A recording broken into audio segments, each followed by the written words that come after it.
तो ठाकुर जी को पता चल जाएगी ज्यादा चपड़ चपड़ बोल रही है जो विशाखा है, तो इसलिए सब एक साथ बोल रही हैं, हे श्याम सुंदर, आप कहते हैं कि आपका और किशोरी जी का बालपन का संबंध है, आप बचपन से ही एक साथ हो। ठाकुर जी बचपन ते नहीं, जन्मन ते संग हैं, हमेशा ते संग है। तो बोलो ठीक है, अपने आप उंगली रख करके बताओ हम में से किशोरी कौन सी है, हम में से राधा रानी कौन सी है।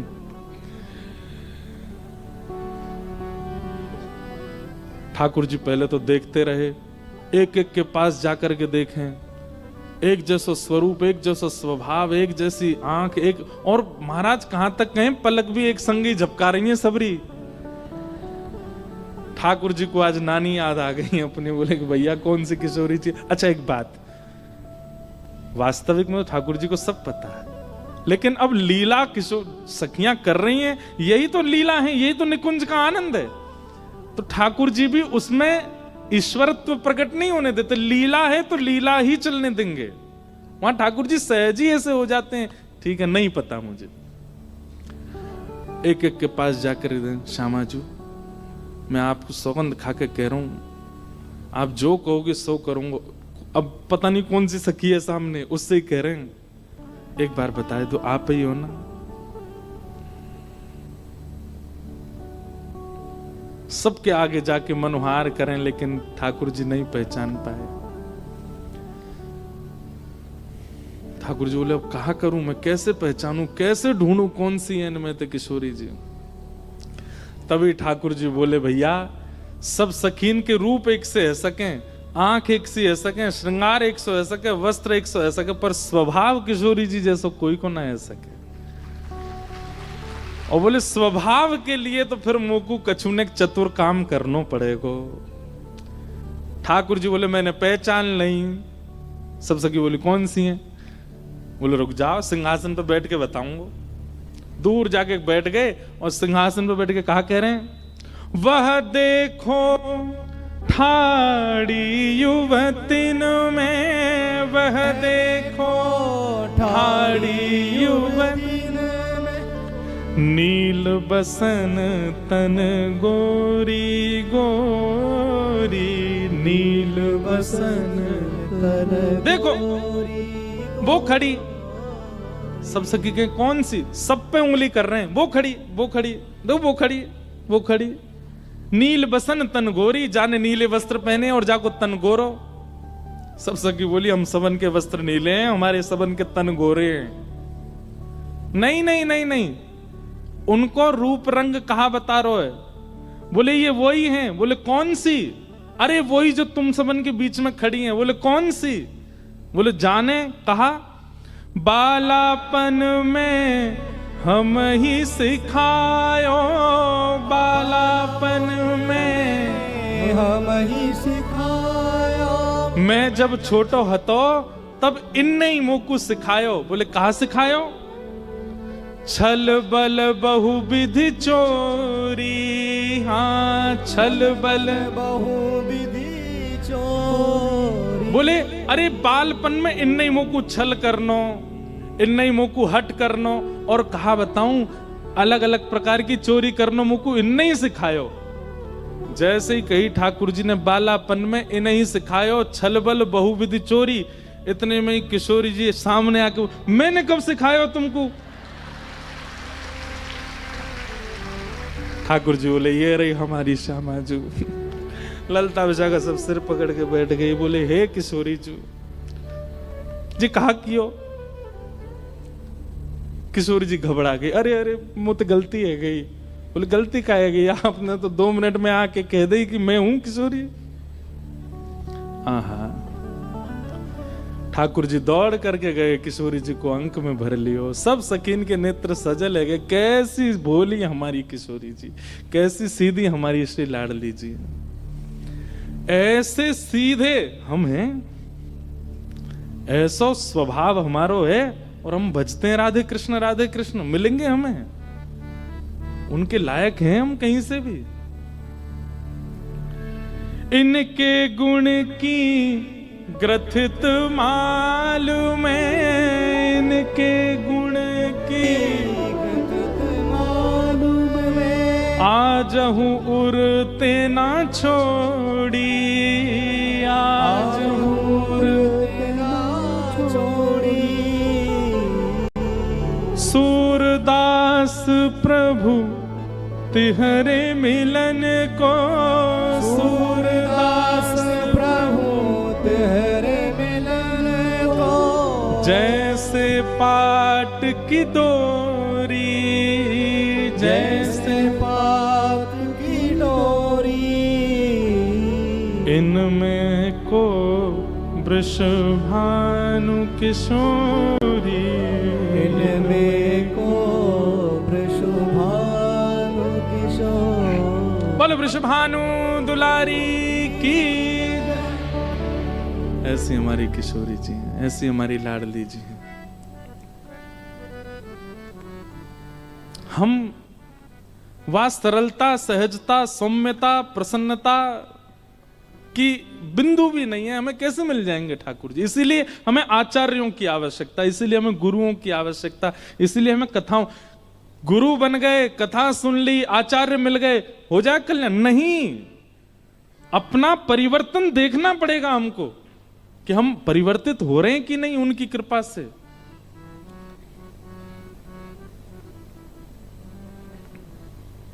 और आज श्रीजीव गोस्वामी पाद की कृपा हो गई गदाधर जी पर। किस वजह से? क्योंकि उनका स्वभाव वो ठाकुर जी को प्रिय लग गया था, इसलिए बिना आचार्य के ही उनके चित्त में ऐसा प्रेम प्रकट हो गया और आज आ गए वृंदावन।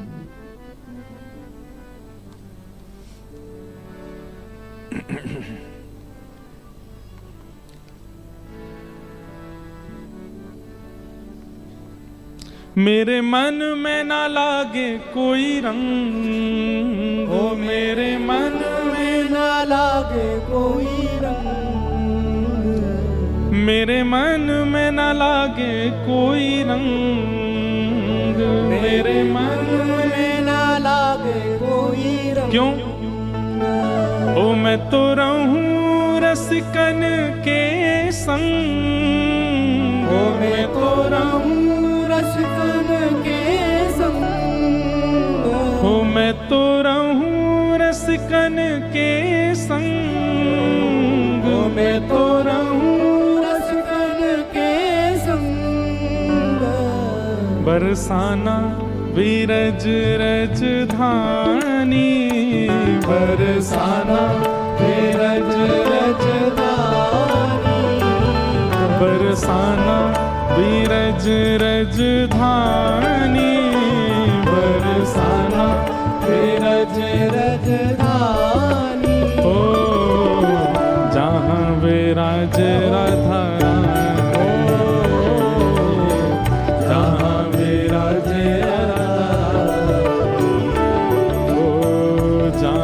विराज राधा रानी, जहाँ विराज राधा रानी। ओ मेरो मन लाग्यो बरसाने में, जहाँ विराज राधा रानी। मेरो मन लाग्यो बरसाने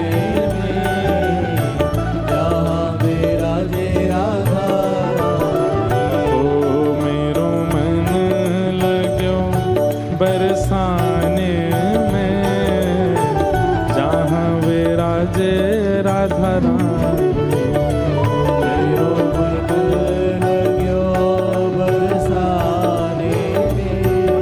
भुजा उठा के करताल बजा के गाओ, बोलो वृषभानु दुलारी की।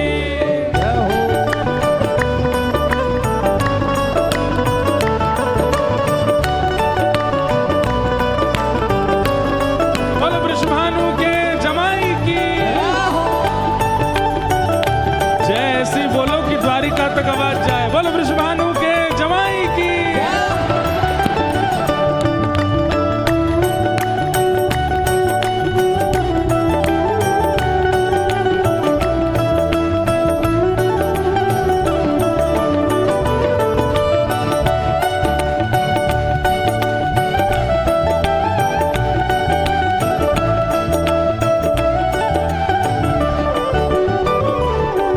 मुझे दुनिया से नहीं कोई काम, ओ मुझे दुनिया से नहीं कोई काम, मुझे दुनिया से नहीं कोई काम, ओ मुझे दुनिया से नहीं कोई काम। क्यों? ओ मैं तो रटू राधा राधा नाम, ओ मैं तो रटू राधा राधा नाम, ओ मैं तो रटू राधा राधा नाम, मैं तो रटू राधा राधा भाव से ओ जय राधे राधे, जय राधे राधे, श्री राधे राधे, श्री राधे राधे, वृषभानु दुलारी, जय राधे राधे, बरसाने वारी, जय राधे राधे, जय राधे राधे राधे, जय राधे राधे, श्री राधे राधे। श्री राधे राधे। मुझे दुनिया से नहीं कोई काम, ओ मुझे दुनिया से नहीं कोई काम, ओ मैं तो रटू राधा राधा नाम, मैं तो रटू राधा राधा, शुभ शाम ओ दर्शन करूं शुभ शाम, ओ मेरे मन में विराज श्याम दीवानी, मेरे मन में विराज श्याम दीवानी, मेरे मन में विराज श्याम दीवानी, मेरे मन में विराज श्याम दीवानी, जहाँ विराजे राधा राम, जहाँ विराजे राधा ओ मेरो मन लाग्यो बरसाने में, जहाँ विराजे राधा राम,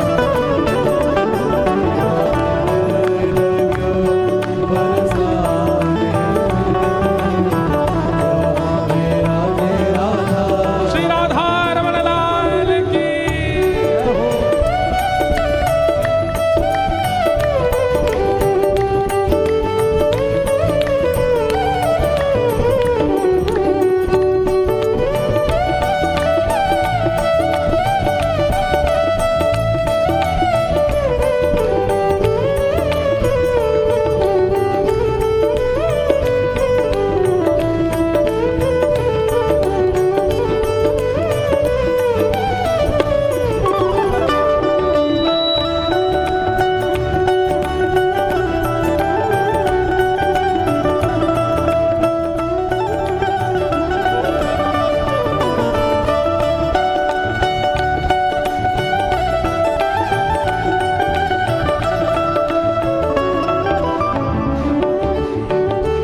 मुझे दुनिया से नहीं लेना देना, मुझे दुनिया से नहीं लेना देना, मुझे दुनिया से नहीं लेना देना, ओ मुझे दुनिया से नहीं लेना देना, ओ ये जगत है एक सपना, ये जगत है एक सपना, ओ ये जगत है एक सपना, ये जगत है एक सपना, यहाँ कोई नहीं अपना, यहाँ कोई नहीं अपना, ओ यहाँ कोई नहीं अपना,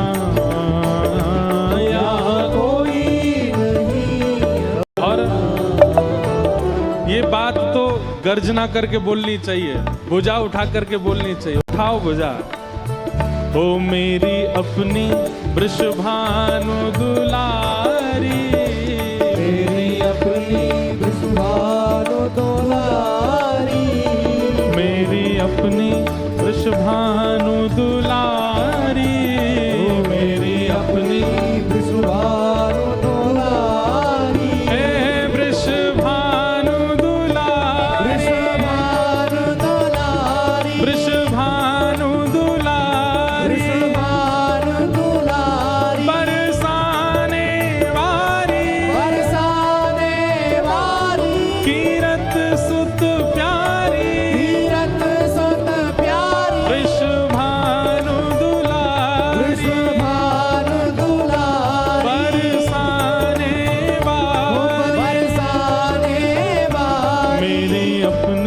वृषभानु दुलारी, मेरी अपनी वृषभानु दुलारी, जहाँ विराजे राधा रानी,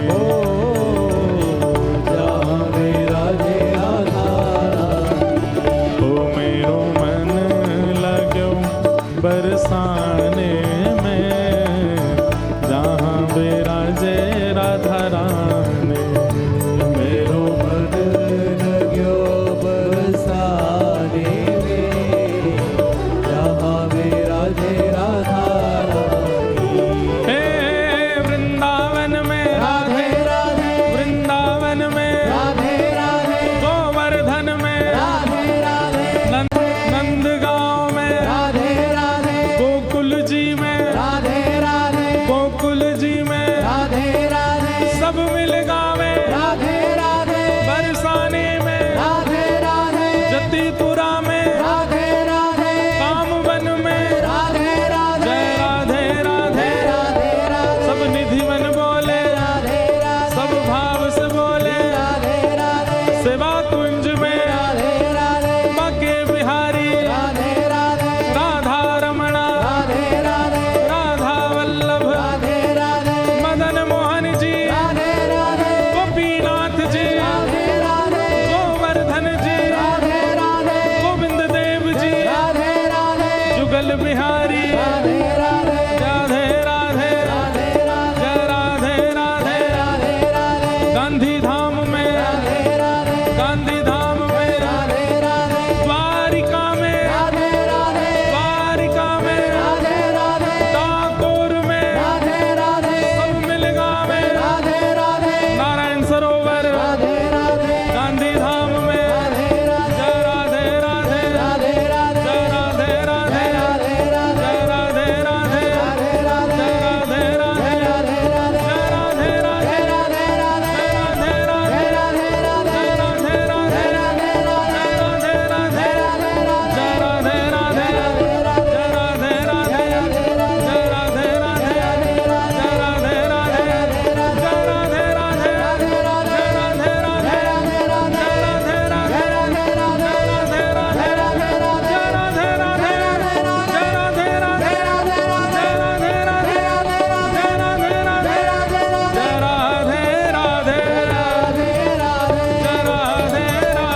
जय राधे राधे, जय राधे राधे, जय राधे राधे, जय राधे राधे, जय राधे राधे, जय राधे राधे, जय राधे राधे, जय राधे राधे, जय राधे राधे, जय राधे राधे, जय राधे राधे, जय राधे राधे, जय राधे राधे, जय राधे राधे, श्री राधे राधे, जय राधे राधे, श्री राधे राधे, जय राधे राधे, श्री राधे राधे, जय राधे राधे,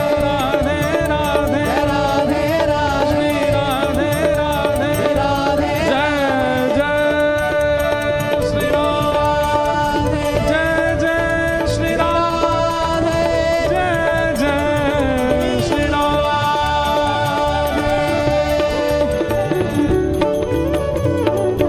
बोलो वृषभानु दुलारी की।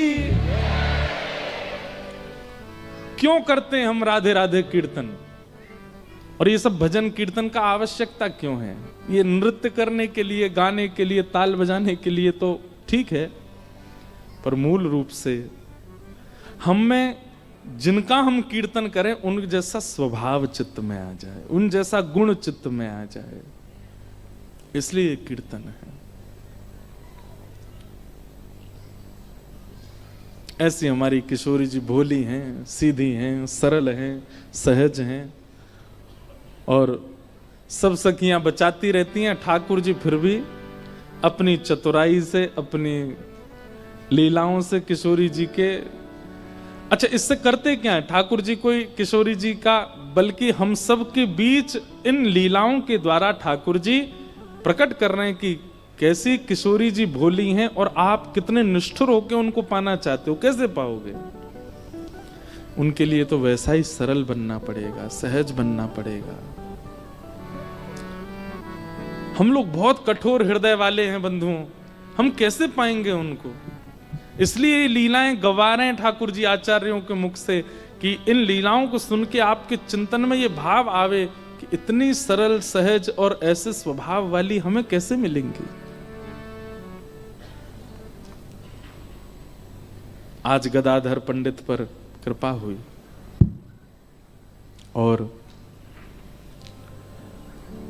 श्रीजीव गोस्वामी पाद ने उनको आज्ञा कर दी, जाओ अब क्या करना है, बोले वृंदावन में ही रहो और नित्य एक नियम का पालन करो। बोले क्या? चाहे लोग आवे चाहे ना आवे, तुम रोज कथा सुनाया करो, क्योंकि तुम्हारी वाणी में ये सामर्थ्य है, तुम्हारी वाणी में साक्षात श्री युगल सरकार विराज रहे हैं। तुम्हारी वाणी को जो सुनेगा उसके चित्त में अगर वो जरा भी प्रेम रस का आदि हुआ होगा तो उसके चित्त में प्रेम प्रकट हो जाएगा। भाई जिस भूमि पर जरा सी भी जो ऐसी भूमियां होती है ना कि एक बीज भी गलती से पड़ जाए तुरंत उपज जाता है। हम लोग तो बंजर हो चुके हैं, हमारे अंदर तो कितने रस डाल दे हो, कितने कथा सुना तो कुछ नहीं फर्क पड़ता। पर उपजाऊ कई ऐसे होते हैं, वो बड़े उपजाऊ होते हैं, उनका हृदय उनकी बुद्धि ऐसी उपजाऊ होती है कि वो जरा सी बात सुन लें आचार्यों की तो उससे कल्याण हो जाता है। और कई ऐसे बंजर होते हैं, उनको खूब मारपीट के सुनाते रहो फिर भी नहीं सुधरते, अपने स्थिति और अपने व्यवहार से कभी बाज नहीं आते। उपजाऊ बनिए,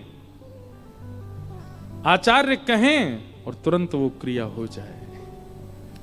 और उन सब के लिए कथा सुनो, उन सब के लिए नाम जप करो, उन सब के लिए नियम बनाओ, उन सब के लिए तीर्थ जाओ, धाम में जाओ। नाम का आश्रय, लीला का आश्रय, धाम का आश्रय, रसिकों की शीत प्रसादी का आश्रय, कितने आश्रय। उनसे कह दिया कि जाओ अब तुम रोज कथा सुनाया करो, लोग आवे ना आवे इससे तुमको चिंता नहीं होनी चाहिए, कथा सुनाओ।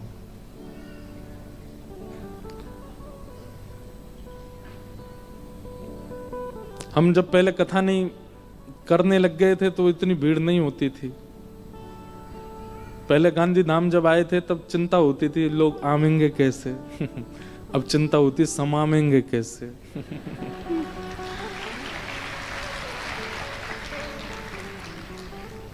अब तो देखो कहाँ बेचारे बाहर खड़े हैं, कोई बाहर से कह रहे हैं दिखा दो भीतर, कोई कह गेट ही खोल दो आवाज ही आती रहेगी क्योंकि कभी इसी उद्देश्य से कथा करी नहीं कि लोग सुने, भीड़ आवे। और जब उद्देश्य आपका वो नहीं होता, कुछ और होता है, तो ठाकुर जी वो सब दे देते हैं, ठाकुर जी सब अनुग्रह कर देते हैं। उद्देश्य अपना कुछ और है, उद्देश्य अपना कुछ और मानिए। अच्छा एक बात हम पहले कहते हैं, बिना उद्देश्य के भजन मार्ग में मत आइए, उद्देश्य तो रखो। मुझे कुछ नहीं चाहिए, यह भी एक उद्देश्य है, इस उद्देश्य से भी सही भजन करो। मुझे ठाकुर जी से कुछ नहीं चाहिए, मुझे उनसे कुछ कामना ही नहीं है, ये भी तो एक उद्देश्य है।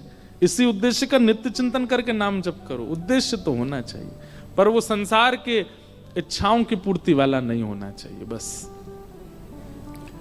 तो गदाधर जी को आज्ञा कर दी, अब तुम रोज कथा किया करो, क्योंकि तुम्हारी वाणी इतनी श्रेष्ठ है, तुम्हारी वाणी में साक्षात प्रिया प्रियतम विराज रहे हैं। तुम्हारी वाणी कोई सुनेगा, गलती से उसके कान में पड़ेगा, अगर वो उपजाऊ होगा तो उसके अंदर प्रेम रस प्रकट हो जाएगा। और गुरु आज्ञा मान ली, कह दिया सब छोड़ो वृंदावन बस जाओ और नित्य ठाकुर जी का यश गाया करो। गदाधर जी सब छोड़ के वृंदावन बस गए और नित्य कथा सुनाते हैं, नित्य कथा कहते हैं। हमारे वृंदावन में एक गांव है, उसका नाम है बुरझा। बुरझा वहां के एक व्यक्ति, उन्होंने अपने जीवन में ऐसा कोई पाप नहीं था जो नहीं किया था, सब किया। खाने का हो, पीने का हो, देखने का हो, स्पर्श का हो, सारे पाप किए। लेकिन गदाधर पंडित जी की जो वाणी थी वो इतनी प्रचलित हो गई वृंदावन में, इतनी संख्या में लोग उनकी कथा सुनने जाते थे, इतनी भीड़ होती थी उनके प्रवचन को सुनने के लिए, सब जगह यश फैलने लगा। दूर दूर के गांव से लोग आते थे, भाई वृंदावन में गदाधर भट्ट जी कथा करते हैं, उनकी कथा सुननी है। तो एक दिन उनके सब मित्रगण भी बोले, भैया हम तो आज खेलेंगे नहीं, हम तो आज कुछ करेंगे नहीं, हम तो आज वहां जाएंगे उनकी कथा सुनने के लिए।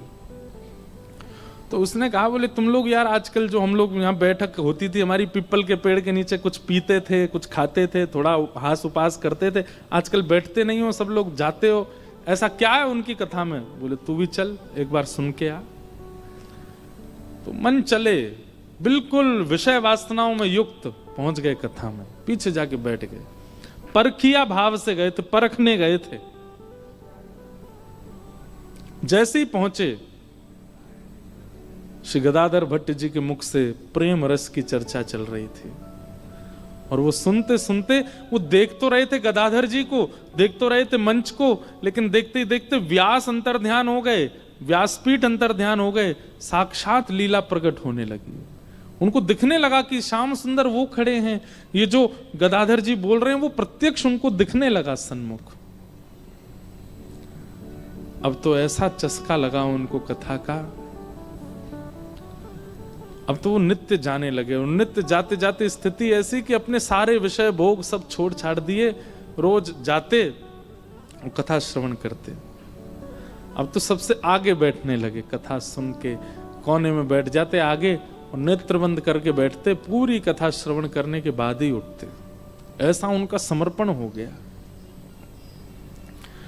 इन सब कारणों से एक स्थिति हुई, क्या कि अब परिवार का जो व्यवहार निभाना चाहिए था वो निभा नहीं पाते थे। वो जो श्रोता सुनते थे कथा, परिवार में कोई उत्सव होता, परिवार में कोई ब्याह होता, परिवार में कुछ होता, तो वो बचने का ही प्रयास करते, जाते तो थे लेकिन इतना इन्वॉल्वमेंट उनका होता नहीं था, क्योंकि भाई भक्ति चित्त में आएगी तो आप व्यवहार से थोड़े तो हट जाओगे, ये तो निश्चित है।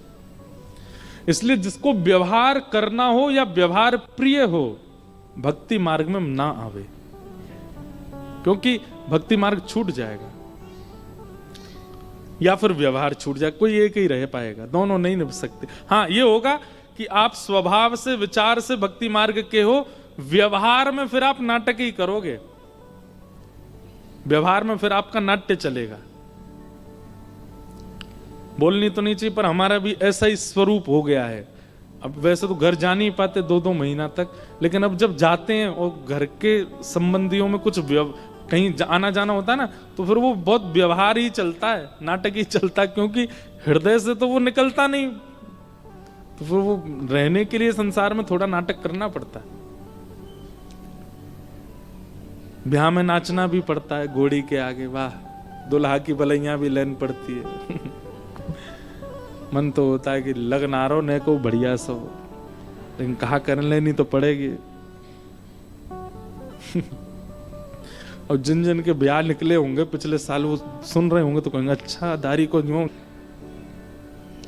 लेकिन भैया इसमें हमारा कोई काम नहीं। ये तो भक्ति का स्वरूप है कि वो फिर व्यवहार में आपको ज्यादा निपुण रहने नहीं देगी, वहां तो फिर नाटक ही करोगे आप वास्तविकता से नहीं कर सकते। तो अब वो श्रोता रोज गदाधर जी कथा सुनते, अब वो परिवार के प्रति उनका ज्यादा मन लगता नहीं था, करते थे पर व्यवहार नाटक जैसा होता था उनका। पत्नी कहती मेरे भाई का ब्याह है, चलो जाते, अरे तुम बैठे हो सब नाच रहे हैं तुम भी नाचो, तो थोड़ा बहुत नाचते, लेकिन चिंतन में ये रहता कि वृंदावन होता, गदाधर जी की कथा सुन रहा होता, कितना आनंद आता। ये कहाँ व्यवहार में फंस गया। अब ये पहले तो व्यवहार छूटा, अब धीरे धीरे इंद्रिय सुख भी कम होने लगा। पहले तो पत्नी को बोलते थे बढ़िया ऐसा भोजन बनाओ, ये करो वो करो, अब पत्नी जो दे दे वो स्वीकार है। पत्नी जानबूझ करके ऐसा करती, कभी कभी नमक ही नहीं डालती कि बोले कि नमक डालो, वो देखती है कि पूरी थाली साफ हो गई, पा लिया, बोले ही नहीं एक बार भी। पूछा कैसा था प्रसाद? बहुत बहुत बढ़िया, जैसा रोज बनता वैसा ही था। अब उनकी जीव स्वाद की आदि नहीं रह गई है। पत्नी पहले से विचार करके रखती आज ही आएंगे, इनसे लड़ूंगी जबरदस्ती, लड़ाई हो किसी बात पे। बहुत दिन हो गए लड़ाई नहीं हुई है घर में, ये भी एक चिंता का विषय हो जाता। अब लड़ते नहीं है हमसे, आए तो लड़ने लगी किसी बात पर। देवी तुम क्या चाहती हो ये बताओ। बोले मैं ये चाहती हूँ तुम ऐसे इतने बजे सो जाया करो, इतने बजे उठा करो, इतने बजे नहा लिया करो, मुझे इतने पैसे दे दिया करो। ये सब नियम लिख लिया उन्होंने। ठीक है, रोज ऐसा ही होगा, इतने बजे उठ जाऊंगा, इतने बजे सो जाऊंगा, तुमको जो चाहिए वो दे दूंगा। पत्नी बोली ये क्या हो रहा है। इसके साथ साथ कई निज जो दंपति जीवन में आवश्यकताएं होती हैं उनसे भी वो विमुख होने लगे। पत्नी स्पर्श से भी दूर रहने लगे। ज्यादा व्यवहार में अब उनकी इच्छा रुचि नहीं थी। पत्नी लड़ती तो कहते परिवार है, बालक बड़े हो गए, अब तुम भी भजन करो हम भी भजन करें। लेकिन पत्नी ने सोचा ये सब हुआ तब से जब से ये गदाधर पंडित की कथा सुनने लगे। इसने मेरा पूरा घर सर्वनाश कर दिया। या पंडित जी को तो मैं बताऊंगी जो मुझे मिले तो। और ऐसी ओछी हरकत की उन्होंने जो नहीं विचार करना था। वो जो श्रोता थे उनकी पत्नी गई और उसने कहा कि अगर गदाधर पंडित के ऊपर कोई कलंक लग जाए भरी सभा में और मेरा पति वो देख ले तो इसके मन से उनके प्रति श्रद्धा खत्म हो जाएगी और हमारा जीवन जो है वो फिर पहले जैसा हो जाएगा। संसार बड़ा विचित्र है। बहुत व्यसनी अगर हो जाए परिवार का कोई व्यक्ति तो भी चिंता में रहते हैं, और कई बार प्याज लहसुन छोड़ देता है तो घर के लोगों को चिंता हो, महाराज जी ये तो देखो ऐसा हो गया है, बिल्कुल कुछ खाता ही नहीं है, आप इससे कहा करो इसको हॉस्टल जाना है पढ़ने के लिए, इसको विदेश में पढ़ना है, थोड़ा तो खाया करे। ऐसे जब ये इस प्रकार की बात लेके जब आप विश्वास नहीं मानेंगे, ऐसी बातें लेके भी आते हैं माता पिता, महाराज जी बहुत सुधर गई है इसको समझाओ। मैंने वाह सुधरना टेंशन का काम है। मैंने कैसे सुधर गई है, पूरी हम घर के लोग 2 बजे सोते हैं, 4 बजे उठ जाती है। ये 4 बजे उठ करके स्नान ध्यान करके अपने गोपाल जी को सजाएगी, इत्र लगाएगी, माला पहनाएगी, वो सब करेगी।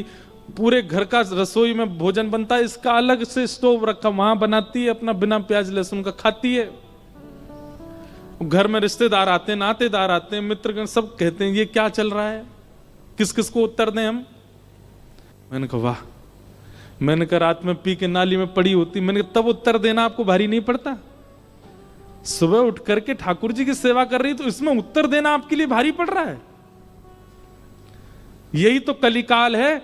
कलयुग में किसी समय में व्यसनी होना चिंता का विषय होता था, और ये कलिकाल है कि आज सुधरा होना एक बहुत चिंता का विषय। जो बच्चे जल्दी सो जाते हैं, जल्दी उठ जाते हैं, बाहर का कुछ खाते पीते नहीं, बहुत संयम से जीवन जीते हैं, ज्यादा टेंशन लेते नहीं, अपना पढ़ाई करना, काम से काम रखना, भजन करना, कथा सुनना, ऐसे लोगों के मित्र ही नहीं होते, ऐसे बच्चों के सखा ही नहीं होते।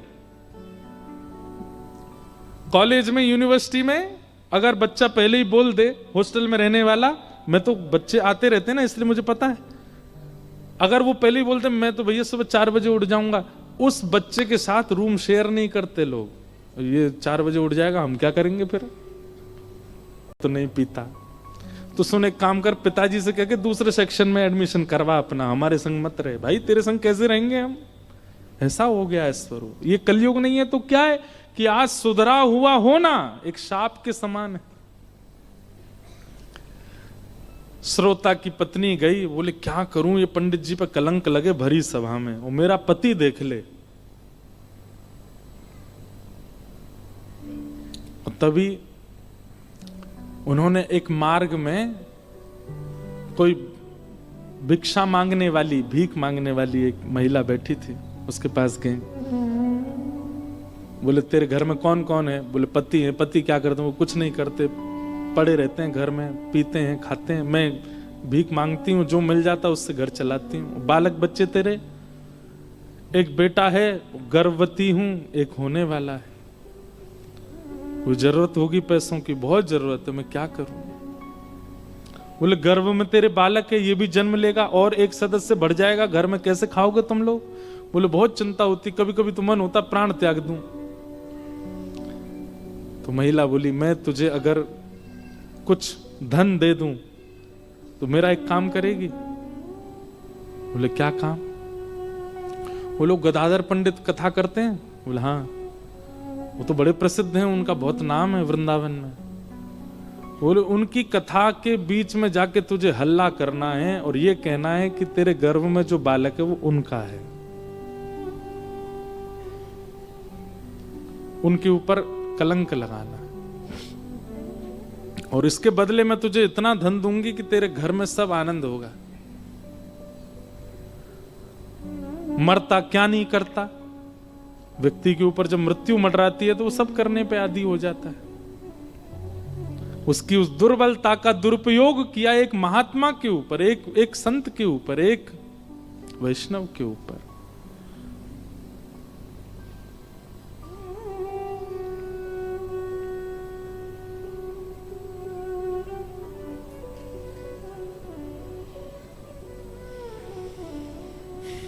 कहना तो नहीं चाहिए, पर कई बार हमको अनुभव हो जाती हैं कई चीजें। कथाओं में आए हुए श्रोताओं के प्रति वैष्णव भाव ही रखते हैं कि सब वैष्णव हैं, इनके प्रति कभी कोई दोष बुद्धि नहीं आती। एक एक व्यक्ति, पीछे बैठा खड़ा व्यक्ति भी हमको चिंता देता है कि यार ये खड़ा क्यों, इसको भी स्थान मिल जाए, बैठ जाए। और सबसे ज्यादा चिंता होती जब आप ऐसे ऐसे करते हो, इधर उधर देखते हो, मैंने कि बारे बता, कथा हो रही है, तुम सुन नहीं रहे हो। लेकिन कई लोगों की विचारधारा बड़ी विचित्र होती है। एक बार हम ऐसे रेलिंग लगी थी, सब लोग मिल रहे थे, तो हम सबके हाथ कह रहे हमारे जी हाथ मिलाओ, सबसे हाथ मिला रहे। लाल जी ने ऐसी रक्षा की, एक बालक यहाँ ब्लेड लगाए बैठा था, हाथ मिलाए तो खींचूं, वो पता चल गया, दिख गया, वो भाग गया, कुछ कहा नहीं उसको। ये तो एक बात ऐसी है जो मंच से बताने वाली है, कई ऐसी बातें जो बता भी नहीं सकते। ऐसे विचारधाराएं रख के भी लोग आ जाते हैं कथा में, कितना गलत है। प्रेम करने वाले सबको दिखते हैं कि ओहो इनकी कथा में ऐसे लोग जाते हैं, इनको ऐसे सुनते हैं, पर कई कई लोग कितना तक विचार कर लेते हैं कि इनके साथ ये भी हो जाए। हमारी कोई बात नहीं भैया, लेकिन किसी वैष्णव, किसी भजन या किसी भगवत कथा गाने वाले के प्रति भी ऐसी भावना नहीं रखनी चाहिए। श्री गदाधर पंडित जी कथा कर रहे थे, वैष्णव जन बैठ करके सुन रहे थे, मंत्र मुग्ध होकर के श्रवण कर रहे थे। कई लोग तो पूर्ण रूपेण उनके प्रति तत्पर थे, और कई लोग उनका यश सुनकर के पहली बार सुनने आए थे। और उसी बीच प्रवचन सभा में वो आ गए और अपने गर्व पे हाथ रख के बोली, यहां बड़ी बड़ी बातें कर रहे हो, यहां पर इतने ऊंचे ऊंचे शास्त्रों के ज्ञान दे रहे हो, और जो ये मेरे गर्भ में बालक है इसके आपको बिल्कुल चिंता नहीं? ये आपने ये बालक मेरे गर्भ में जो दिया है, ये जन्म लेने वाला है, इसके भविष्य की चिंता नहीं होती आपको? मैं कब से आपकी राह तक रही हूं कि आप आओगे मुझसे मिलने, मेरी सुध लोगे। आप तो यहां बैठ के सबके बीच प्रवचन कर रहे हो। ये सुनकर के आधे से ज्यादा लोग तो गदाधर पंडित जी के प्रति दुर्भाव रखने लगे। ये संसार है, हम लोग कान के बहुत कच्चे होते हैं। जिस व्यक्ति के प्रति हमारा समर्पण भाव है, उसके प्रति अगर कोई एक व्यक्ति भी कुछ गलत बात बोल दे तो हमको विश्वास करने में देर नहीं लगती है। 2 मिनट में हमारे चिंतन में आ जाता है कि ये ऐसा ही होगा।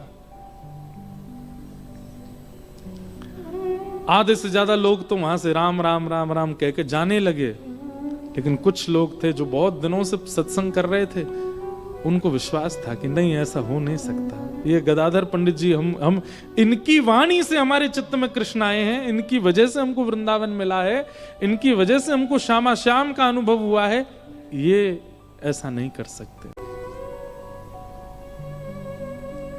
लोग बाग जाने लगे वहां से। अरे चलो, कहां हम चले आए, बहुत नाम सुना था इनका, इनके ये खुद ऐसे हैं, ये खुद के काम ऐसे चल रहे हैं। बताओ, एक बेचारी भीख मांगने वाली को जो है इन्होंने उसका दुरुपयोग किया। जो सामने बैठे थे वो सब तो लड़ने को और झगड़ने को आतुर हुए, उसको पकड़ करके कुछ कहना। गदाधर पंडित जी बोले मेरी सौगंध है, सब बैठे रहो, कोई नहीं उठे, जिसको जाना है वो चला जाए, पर तुम लोग जो मेरी कथा श्रवण नित्य करते हो, तुमसे मेरी सौगंध, बैठे रहो, कोई नहीं उठेगा। और वो बोलती जा रही है पीछे खड़ी खड़ी, और यहां सब श्रोताओं के नेत्र सजल हो रहे हैं, उनको विश्वास ही नहीं हो रहा है कि ये हो सकता है। वो क्या क्या बोले जा रही है। और उन्हीं श्रोताओं में बैठे थे वो जिनकी पत्नी ने ये करवाया। गदाधर पंडित जी बोले, जब वो शांत हो गई, बोले तुम क्यों चिंता करती हो? अरे मैं तो तुम्हारी कब से प्रतीक्षा कर रहा था। और ये बात सुन के तो श्रोता और जो जिनमें श्रद्धा थी उनमें से भी आधे उठ के चले गए। बोले ओ, इनने किया ही है ऐसा। लेकिन आधों को अब भी भरोसा था कि ये झूठ बोल रहा है, इन्होंने ऐसा किया नहीं। और तुम चिंता क्यों करती हो? जिसने अन्न दिया, जिसने श्वास दी, जिसने नेत्र दिए, जिसने कान दिए, जिसने हाथ दिए, पैर दिए, वो खाने को भी देगा। अरे विश्वास करो, श्याम सुंदर सबकी झोली भरते हैं, तू चिंता मत कर। और तैने भोजन किया कि नहीं किया आज? चल रोटी खा ले। एक महात्मा तभी खड़ा हो गया और खड़ा होकर के बोला, आप क्यों इस प्रकार का भाव कर रहे हैं? हम जानते हैं आपने ऐसा कुछ भी नहीं किया है, आपका इससे कोई परिचय नहीं है, दूर दूर तक आप इसको नहीं जानते। मैं कितने वर्षों से आपके साथ हूं, एक एक क्षण का मुझे आपका पता है, फिर आप ये बात कह करके औरों को क्यों भेज रहे हैं? गदाधर जी बोले, भीड़ बहुत हो गई थी, लोग प्रभाव के पीछे भाग रहे थे, लोगों को प्रभाव। ऐसी ही स्थिति श्री चैतन्य महाप्रभु के चरित्र में आती है। उनके केश इतने सुंदर थे, महाप्रभु जी जब चलते थे तो सिल्क के वस्त्र पहनते थे, धोती ऊपरना, और उनका अंग इतना सुंदर था, उनके छरेरा बदन, उनके केश इतने सुंदर, मुस्कान इतनी सुंदर कि लोग बाग सत्संग कम सुनते थे, उनके रूप को ही देखते रहते थे, कितने सुंदर है। महाप्रभु जी जब अपनी पलक झपकाते थे ना, कितने लोग, स्त्रियां नहीं पुरुष भी, उनके पलक झपका के ऐसे देखने मात्र से घायल हो जाते थे। महाप्रभु जी के साथ जब खूब भीड़ हो गई, चारों तरफ भीड़ ही भीड़, जहां से निकल जाए वहां आदमी आदमी है। एक दिन महाप्रभु जी ने विचार किया, क्या वास्तव में मेरे वचनों से ये सब लोग आकर्षित हैं?